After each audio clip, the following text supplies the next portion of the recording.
I've got some movie news for you guys. And despite the fact that many movies' productions have been halted due to COVID-19, there is some good news from James Cameron, who has been working tirelessly for probably over a decade now on the Avatar sequels, which have now begun starting up production once again. And it's good to note that Avatar 2 has been 100% completed and hopefully ready to make that 2022 release date.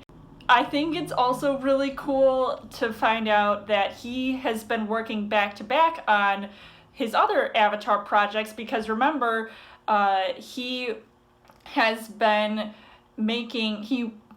planning to make more than one sequel and make this whole Avatar franchise into a thing. So he noted that Avatar 3 was, also being worked on, and it's about 95% completed. I just think it's absolutely crazy that there are at least 5 Avatar movies that are going to be released in total up until the year 2028. So I mean, it's just sort of crazy how this whole thing has started, because with the success of the first Avatar movie that came out in 2009, financially at the box office, I mean, it was bound to get sequels, despite what some critics and fans were, sort of not hoping to see because of, their own opinions about the movie. I personally enjoyed it. I think it was quite a feat of its time to have the technology being used with motion capture, being used tenfold in these types of movies in the way that they were shot and made. And,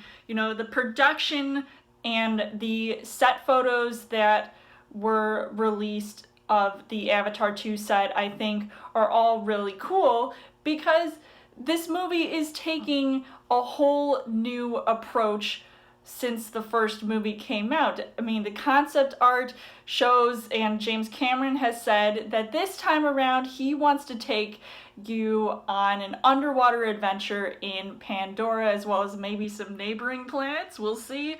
But I think it is just really cool to see this expanded universe being shown and how it's all going to play out, especially with the returning cast of Sam Worthington and Zoe Saldana as Jake Sully and Neytiri respectively, and to see them working at this movie yet again, because, who knows, there might be a family developing and they can finally have their baby. I think that would be really cool to see an idea about that. Also, it's important to note some other returning cast members in this movie, one of which being Sigourney Weaver's character, Grace Augustine. I think is really nice to see how they're all sort of going to incorporate her character in the sequel, and even seeing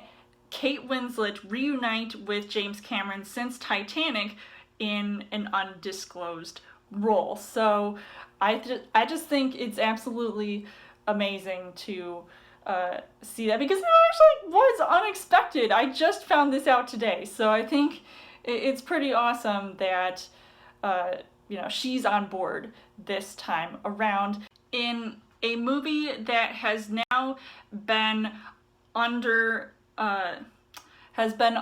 the control, or should I say management, of Disney since the 20th Century Fox merger happened, and now they're known as 20th Century Studios. But now that Disney has acquired the rights to the Avatar franchise, I think it'll be really interesting to see how the production of this movie will also play out, if anything will change because of that merger. I think will also be really interesting to note, because ever since Disney World's Animal Kingdom created the world of Pandora, and I just thought it looked so cool. I never actually got a chance to see it, but I do hope that one day in the future, when the world sort of gets back to normal, I'll end up checking it out, because I just think the set pieces here at Disney World and the world of Pandora all look so well done, because you have the floating mountains of Pandora, and then you can go on these rides where you literally see the bioluminescence of Pandora. I mean, it's just so amazing. But, you know, beyond all of that, the Avatar movies, I feel like a lot of people are wondering how successful these sequels are going to be, because let's face it, Avatar became the second highest grossing movie of all time until it ended up getting beat by Avengers Endgame, which, you know, Disney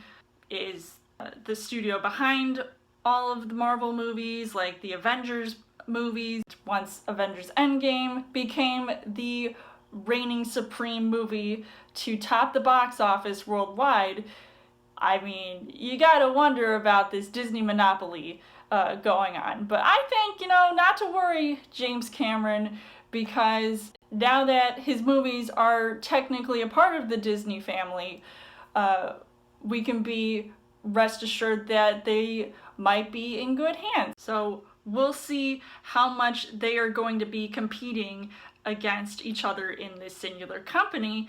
But also, the release of Avatar 2 coincides with the release of Warner Brothers' DC film Aquaman 2.